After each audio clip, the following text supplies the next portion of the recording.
taking on For the Dream on the red. This is our last quarterfinal match for the European bracket here at the Valor Series, presented by AT&T. Yeah, you see with Max here, the one thing that makes him really good too against L'Oreal as well is he has a passive called Static Shock. So every time he damages an enemy, it reduces their HP regen speed by 25%. So he's actually pretty good if he's able to land that. You see the lightning on the Wonder Woman? That decreases her HP regeneration, so he actually counters heroes that have a lot of lifesteal or get lifesteal from their abilities, like a L'Oreal, for example. And so now, with Arctic Gaming having their backs up against the wall, they're going to have to do everything they can. We're seeing Max for the first time on Arctic Gaming, the first time of today, being 100% banned, now still 100% pick banned. So one thing I like about it, we talk about vision and vision being so important in the game. When Max activates his ult liftoff, you see where every single enemy is on the map, and he can also cancel recalls too. So if someone is really low and they're trying to recall, he can activate liftoff and then fly to them to get the kill. And we're gonna be probably seeing some of that in this game, and that's gonna be really, really exciting to watch. But that's what makes him so good, because he gives team-wide vision against the enemy team because of his ultimate, which is a crazy mechanic that he has as a hero. It is indeed, as 4 of the 5 members for Arctic Gaming are on the top side of the map, ensuring that the early game aggression that we know For the Dream is extremely capable of isn't capable of doing it at all. And so now we're also going to get to see Fennec on the other side of the mark here, as it looks like that Spirit Sentinel is going to go down just over the 2-minute mark. Now we have the Abyssal Dragon on the menu, someone that they can go for, as it looks like they're just going to allow Max to just sit on this side wave and continue to get himself farmed up. Yeah, I mean, I really like Arctic Gaming's draft. It's so strong. I mean, everything about their composition is looking pretty good. And so far, they're doing really well in the early game here. They're not losing objectives. They're putting more pressure, actually, against For the Dream, which was the opposite last game. So they're doing a really good job of not losing the early aggression. And so now the Abyssal Dragon is probably going to be our first point of major contention, as it looks like both For the Dream and Arctic Gaming are going to be knocking that down. Who's it going to go down to? Kappa is going to pick it up for the side of Arctic Gaming, but the aggression of For the Dream continues. You've got the 3-man knockup coming from the side of Arctic Gaming. They're going to try to do everything they can, but they're going to be forced to disengage, as Grizzly Clue and the rest of For the Dream are pushing them away. Set of a reset. Health bars are low, but it was that Abyssal Dragon that went to Arctic Gaming. Yeah, Arctic Gaming, nice job. Nice punish there by Arctic Kappa there. He was able to time it perfectly to secure the Abyssal Dragon for his team, which puts him at a decent level lead here. You notice he got level 6 before everyone else. So with this advantage, they got to push it and make sure that they now start to snowball and take a first tower, open up the map for themselves, and then continue to push objectives like the Finnick did in last game, who was on their opposing side. So now, as we reset ourselves, we see another 4-man collapse onto the top side of the map. They're going to get themselves that Vision Bird because they want to secure everything they can. And this is where the precision of Arctic Gaming has been increased from the last match. They're going to secure themselves a very early Tier 1 tower, and a great rotation and a recognition of the location. But they're going to trade here. For the Dream is going to take the mid tower here and trade the top for mid, which is exactly what you want to do in a situation like this. And they're going to let the minion finish off that tower there. Does it though? Oh, it does not. They should have waited and auto-attacked it one more time to get that mid tower, but they do not trade towers. And this is a little bit of a slight setback for the Dream here. And then the second Spirit Sentinel goes over to Arctic Gaming. 700 gold lead in favor of Arctic Gaming. They're going to have a little bit of time to work with and put themselves in a little bit of a better situation, seeing what For do. Yeah, so we see here Lindis is waiting in the bush there. She's going to try to poke down that tower and take it low, but it looks like it's not enough damage to do that. And Tulin is in the mid by himself there, but we're going to see the fight here on the bottom of the Abyssal. They're poshing around it. They're trying to pick, and they're going to force the Abyssal Dragon fight here. 2 early Abyssal Dragons for Arctic Gaming could spell a huge advantage for them. They're going to be coming very low. Kappa picks up his second Abyssal Dragon of the game for Arctic Gaming, and that's going to be For the Dream. wanting to get themselves some kills, but a great jump over the wall is going to put Arctic Gaming nice and safe for the Dream, unable to capitalize. Yeah, and that was interesting. Mina missed her Death Sith pull there, and also L'Oreal ulted. So if maybe they had the ult and used it earlier for that Abyssal Dragon fight, it may have been different because you're basically forcing the opponent to fight under your ultimate to try to contest the dragon against you. But look at this rotation here by For the Dream. It's going to work out really nicely for them, and Frika is going to be taken out very quickly because of that overextension. And so now, Arctic Gaming has secured themselves a little piece of a lead. For the Dream has done a great job at keeping themselves farmed up, as well as ensuring that every opportunity that they get, they're going to keep up in this gold efficiency, as we are coming up very close to the biggest item on the menu here on the Antares battlefield, and that's going to be the Dark Slayer. Yeah, the good news is For the Dream is not behind that much in gold. The item advantage is pretty much on parity. If you look at the item being built now, everyone's finishing their kind of tier 2, tier 3, second tier 3 item, and you can see that Lindis has about the same amount of gold as Finnick, and that's a good kind of indicator to see how far ahead or behind you are. Is comparing both your junglers, and if they're even, most likely the gold is going to be pretty even overall as well. It is, and so now the pings are coming out. The collapse is happening from the side of For the Dream.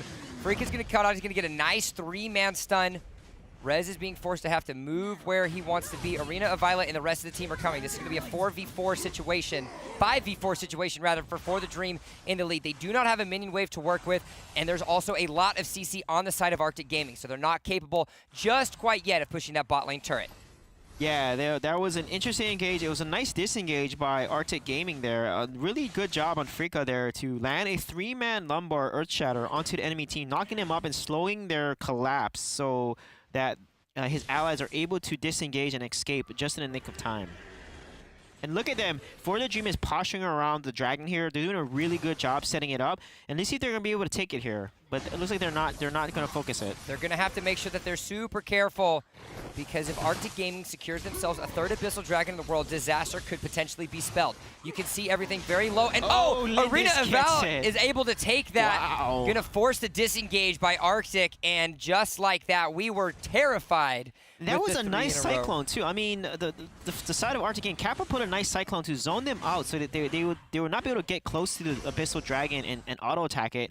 But still, Arena of Violet was able to get a trick shot off with and basically get it without even punish. He didn't even use the punish, actually. He used an auto attack to get it, and that was a very nice timing from the side of For the Dream. He did indeed. And so now we have a very even match from both of these teams. Both Arctic as well as For the Dream have been doing a fantastic job at ensuring that every step of the way, they're not overcommitting. Overcommitting in Arena of Valor is one of the worst decisions any team can make because of how quickly teams are capable of taking down the defense turrets. So as a result, we can see both of these teams playing cautious. For the Dream ends up losing themselves their 2nd tower of the game, but all the while they're keeping themselves up in gold. Yeah, exactly. One thing I do like is Max is facing Zenio in the top lane together. They're kind of even, because if Max ults away, guess what? Zenio has a global ultimate, angelic ultimate that he can just basically ult towards where Max is going to protect the person that Max is focusing. So Zenio actually is a pretty decent counter against the Max there because of both of them having these global ultimates, and they're just basically canceling each other out. So we're going to have to look for that when the next major team fight happens. The ultimate form of chess, as either one of these players can help or hinder their enemy team depending on the state of the situation. Another tower goes down, 2nd in favor here for the Dream, and despite the early scuffles, despite the loss of 2 early Abyssal Dragons, they've been able to secure themselves a 600 gold lead at just over 9 minutes. Yeah, and they gotta watch, like, Arctic Gaming gave away a tower there, and they need to watch how the waves are being pushed. What wave control is so important in this game because it tells you how aggressive the enemy team is going to be. If they're going to shove the wave on bottom, most likely the rest of the team is rotating and collapsing on bottom lane to get that tower and secure it. So that's something that they definitely need to watch out for. Abyssal Dragon number 3 has been taken for Arctic. That's 3 of the 4 in the first 10 minutes. And so Arctic Gaming is doing everything they can to keep himself off and to tie this match. But For the Dream has been doing just of a valiant effort. Yeah, and look, they're giving another tower away for no reason. This is they're not behind. They're even. They've gotten 3 dragons over 1 dragon that For the Dream got. So Artic is actually a little bit ahead in my book, and they're giving away these free towers for no reason. I feel like that's something they shouldn't be doing. Looking at the efficiency that For the Dream is capable of committing across every piece of this map really raises the question of Artic Gaming, despite the fact that they're prioritizing these Abyssal Dragons, they need to shift their direction over, because as it stands right now, yes, they're getting the gold, they're getting the efficiencies, but unless you take down those towers, you're not going to win the game. Yeah, this game is all about the objectives. You know, you get the early game objectives mid-game, you put a lot of pressure on the map, and then you win these team fights in the late game. That's the key there. And so far, the objective game in the early and mid phase of this match is being won by For the Dream. And now we're pretty much in late game. I mean, after Darkslayer is up, it's pretty much late game, but this is pretty late as it's 11-minute mark. So the next team fight is going to decide who is going to come ahead. Starting to see the big power spikes, 3 items starting to get completed for many members on Artic Gaming as well. As For the Dream, as you can see the posturing, and here we go. This is the fight that we've all been waiting for. 11 minutes into the match, Grizzly Q's going to get himself caught up, and that is a lot of damage from the side of Artic Gaming. Ruiz on that Tulin's going to be able to pick it up. Denalians is going to have to be forced to run away. It's not going to happen. It's going to be a stun. It's going to be a kill. Kappa picking that one up. Yeah, and look at that play there. Nice job, Artic, just catching For the Dream out of position there and taking advantage of Zenio, because if Zenio is focused, he cannot ult away. You know, a stun can basically cancel his ultimate. And the Darkseid is taken by Wonder Woman. Wow. They're able to pick that one up. Shurko's able to cut down the kill onto Rez. And look at the health bars of the Artic members. Goodness. It's going to be kill after kill. Shurko's going to have to be forced to go away. He has the damage, but he doesn't have the team to protect him. Health bars are low. Health bars are scary, but it's going to be that Dark Slayer. Oh my goodness, that's going to be Shurko picking up that kill. And now it's going to be the members of For the Dream on a roll. That was such a game-changing play. You know, the Wonder Woman, Rez, again, being played Superman, but now is Wonder Woman. He gets in there, secures the Darkslayer. L'Oreal gets a huge damage amp, ult on top the plit, and then just delete the health bars of the entire Artic Gaming team, turning that fight completely around. And so now at just over 12 minutes into the game, what looked like the start of a disaster For the Dream is completely changing in, as their priority for objectives, as well as that Dark Slayer, has put them in a much better position. Spirit Sentinel is going to go down, and now here comes their aggression into the enemy jungle. Shurko, look at the damage that Laura provides, 3, 0, and 0. Yeah, she has her 4 items. This is enough items for her to carry pretty significantly with Hekate's finished. Gives her a good amount of pierce and the ability power, 30% more ability power damage there. So let's see what they're going to do with this here. And they're going to try to get her. Yep.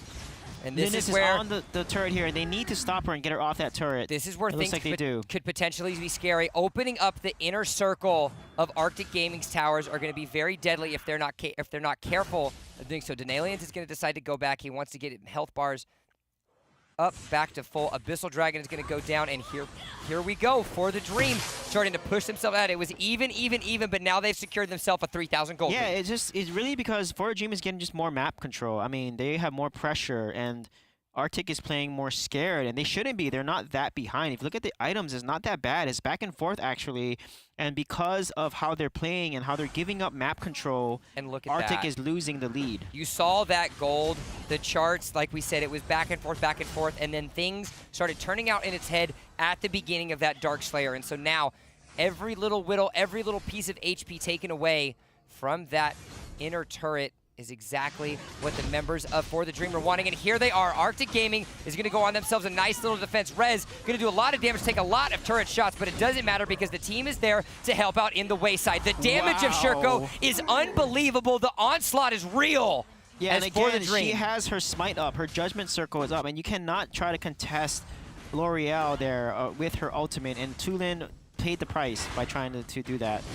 And look at this rotation from For the Dream. Again, just a late game, beautiful positioning there from For the Dream. They're able to get the kill and then take 2 towers for 2 kills. And such a positive trade for them. And it all relies on the positioning that Shurko has had throughout the entirety of this match thus far. We've seen L'Oreal's fail. We've seen L'Oreal's rise to the occasion, and he is doing just the latter. As the high ground turret is getting taken down here, Sherko's going to take a little bit of damage off of it, about 25% HP left, but this is where For the Dream is starting to take control.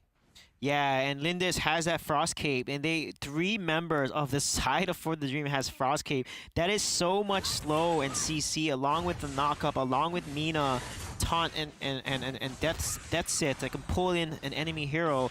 They have such great CC potential here on the side of For the Dream, and that makes him a little more dangerous. And so here we are, coming up on the 15.5-minute mark. A little bit of a reset, but more importantly, it is For the Dream gathering their resources for the push that is about to happen. You've got the Abyssal Dragon that is up. They can secure themselves a little bit of extra gold, even themselves up at 3 and 3. Almost every member on the map is up to that illustrious level 15, which is going to max out their abilities, and this is where the members of For the Dream are going to start being scary. Yeah, exactly. Again, Artic has the max. They need to hard engage with the max together and get his static shocks onto the L'Oreal so she doesn't have as much lifesteal and HP recovery from her abilities and passive. So they need to be much more decisive here and try to go in or bait out the L'Oreal ultimate. And when it's down, they need to then hard engage. So let's see what they're going to decide to do here to try to turn this around against For the Dream. So here is the big opportunity for the Dream to crack open the base of Artic Gaming. Going to be about 10% HP. They might decide to just finish the turret. They do. The high ground turret is completed, and here's where the fight starts to begin. For the Dream is pushing themselves onto the back line. Zunk is trying to do his best to kite back, but he's down too low. He can't do anything. Arena of Violet picks up the kill onto Frika, and that's going to be 2 members of Artic Gaming down. That's going to be one of the carries, and just like that, it's going to be For the Dream taking away that 2-for-0 kill. Now they're pushing on the top high ground turret. Yeah, such a nice fight by For the Dream. They stayed in it, even though they were getting low. The heals were used at the right time. Ultimates, L'Oreal. Dominating. I mean, just really nice fighting by For the Dream there. Dominating effort here by Sherko.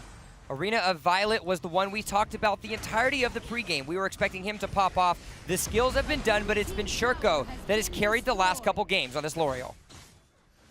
Yeah, just doing such a good job there. Him and, like I said, Sherko and Arena Violet were the key. The way that they focus and they protect each other and do damage together is really turning it. And Rez is setting up these plays as Wonder Woman. He's doing such a good job as a side laner to set up his carries for success. So really nice play overall by For the Dream.